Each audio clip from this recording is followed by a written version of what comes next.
Hello, soyez les bienvenus sur l'espace Agrobiotos. Nous voici à notre 9e rencontre de partage des astuces en entrepreneuriat agricole. Pour ceux qui ne me connaissent pas, je suis Torsou Laurent, le chef de l'entreprise Agrobiotos assise au Bénin.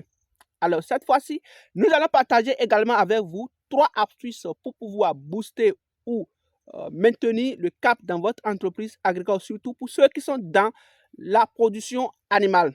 Alors, pour bénéficier de l'intérêt de cette vidéo, suivez-le jusqu'à la fin, surtout notre troisième astuce qui pointe le doigt réellement ce à quoi il faut en tenir en élevage pour pouvoir réussir. Alors, notre première astuce de la semaine va tous ceux qui veulent se lancer en entrepreneuriat, surtout l'élevage, limiter au maximum les visites nocturnes.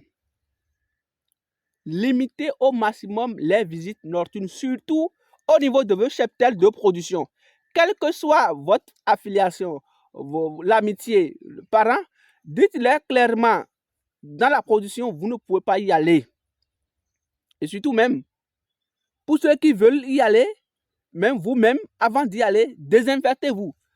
Il faut avoir nécessairement un habit spécifique que vous devez porter pour y aller, pour limiter au maximum les questions de contamination, surtout pour les maladies virales. N'oubliez pas, ce n'est pas seulement les hommes, nos parents ou ceux qui visitent. Il y a aussi les animaux qui vous visitent que vous ne savez pas. Les tortues, les souris et autres. Alors, trouvez aussi des moyens nécessaires pour pouvoir limiter l'accès à vos cheptels par ces oiseaux et ces souris et autres. Car ils sont même les premiers vecteurs de contamination, de transition des maladies virales. Alors, il est très capital qu'en tant que jeune débutant en entrepreneuriat, vous ayez une idée claire et faites des prévisions sûres pour limiter ces petites erreurs qui nous amènent à de grands échecs. Alors, c'est très capital. Notre deuxième astuce de cette semaine parlera de la capacité d'adaptation des animaux entre deux périodes de saison. Alors, quand nous prenons par exemple la saison sèche, quittez la saison sèche pour la saison des pluies et quittez la saison des pluies pour la saison sèche. Il y a une période de transition, de changement de l'environnement que les animaux, nous devons préparer nos animaux, nos bêtes, à s'adapter. Et quand vous ne faites pas de soins généraux dans votre cheptel pour pouvoir préparer l'organisme des animaux à s'adapter à ce changement, juste après,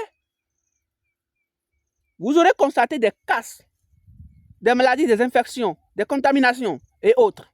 Alors, il faut prévenir. Quand vous prévenez, c'est que vous dépensez moins. Alors, je vous recommande, dès vous constatez que nous sommes déjà à l'approche, à la fin de la saison sèche et que nous voulons rentrer dans la saison pluvieuse, il faut prévoir un traitement des apports ponctuels à vos animaux pour pouvoir préparer l'organisme à traverser la saison sèche pour la saison des pluies. De même, voulant quitter la saison des pluies pour la saison sèche, il faut aussi préparer l'organisme. C'est comme nous les humains, quand on quitte spontanément un moment humide à des zones sèches, c'est que notre organisme reçoit des chocs. Par exemple, pour les bœufs qui sont toujours en transhumance. Ces bœufs en saison sèche avalent beaucoup de la poussière. Quand vous les voyez en déplacement avec de la poussière, vous serez étonné, vous serez hébété. Mais ces animaux, spontanément, du jour au lendemain, quand la pluie commence, vous allez les voir encore exposés à la fraîcheur, aux eaux et autres. Ça veut dire quoi? Il faut préparer l'organisme. Même les animaux, les volailles qui sont dans les cheptels, vous aurez constaté en saison sèche, il y a de la chaleur intense, c'est vrai. Nous trouverons des matières de ventilation, d'aération pour pouvoir maintenir l'humidité au sein de leur cheptel. Mais ce n'est pas suffisant. Quand la pluie revient automatiquement, vous allez voir, l'atmosphère change. Et que ces animaux, il faut aussi les préparer pour éviter les contaminations, les infections surtout. Alors, c'est très capital en tant que jeune débutant en entrepreneuriat agricole de faire un certain nombre de points. C'est des points saillants que beaucoup d'éleveurs oublient ou ignorent et que ces casses viennent les dévaster ou les mettre à la perte. C'est très capital. Alors, Notre troisième astuce de la semaine va nous aider à centrer en tant qu'éleveur, chers amis. La base, même le nœud, le poumon de la réussite en élevage, c'est l'alimentation. Alors, quand vous voulez réussir en élevage, il est très capital, il est important de faire une prévision claire sur l'ensemble de votre cheptel pour la campagne. Beaucoup se lancent en se disant, au cours du chemin, nous allons trouver des solutions. Allons vers l'agriculture de précision. Soyez sûr que ce que vous voulez donner à vos animaux, c'est des aliments de qualité et aussi disponibles. Juste pour ceux qui sont en élevage des volailles. Au bout de 24 heures, si vos animaux n'ont pas d'aliments, rassurez-vous que vous êtes de participer à près de 30% à l'échec de votre production. Et plus loin, si les animaux sont déjà en production, vous risquez de perdre près de 5% du taux de ponte si c'est chez les animaux ou de la production de la chair chez ces animaux pendant près d'une semaine, 2 semaines, 3 semaines. Et même avant de rattraper, il va falloir doubler ou quadrupler les dépenses, les hormones de croissance ou de stimulation. Alors, soyons dans des prévisions pour ne pas nous affoler au cours de la production.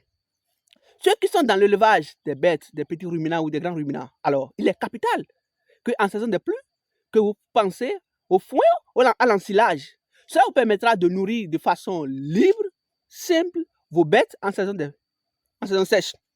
Et plus loin, pour ceux qui ont des espaces, des bas-fonds ou des zones marécageuses ou des zones autour des mangroves, n'hésitez pas à aménager ces espaces-là en saison de pluie, afin qu'en saison sèche, vos bêtes, vos animaux iront réellement s'alimenter dans ces zones. C'est important, allons vers l'agriculture de précision. C'est très capital. Quand vous faites ça, vous êtes sûr que vos bêtes, vos animaux sont nourris de façon formidable et que vous aurez des résultats conséquents qui vont vous aider à atteindre les objectifs. Alors, si cette vidéo vous parle, n'hésitez pas à le liker et partager avec vos amis. On m'appelle Laurent Tossou, je suis le chef de l'entreprise AgroBetos assise au Bénin. Alors, pour tous vos besoins en matière de conseils, appui technique, jusqu'à l'installation de vos fermes et surtout aussi l'insertion professionnelle, n'hésitez pas à nous contacter au plus 229 94 06 60 99. Alors, pour tous ceux qui aussi ont des compétences en agriculture et qui veulent aussi le partager avec nous, n'hésitez pas aussi à nous contacter, ou ceux qui veulent aussi avoir l'insertion professionnelle, car beaucoup de personnes nous contactent pour des personnes pour la main d'œuvre. Alors n'hésitez pas à nous écrire aussi. Nous mettons d'ici là une plateforme d'inscription à votre disposition pour pouvoir vous inscrire en fonction de vos compétences. Merci, ciao, ciao, à la prochaine. Merci beaucoup.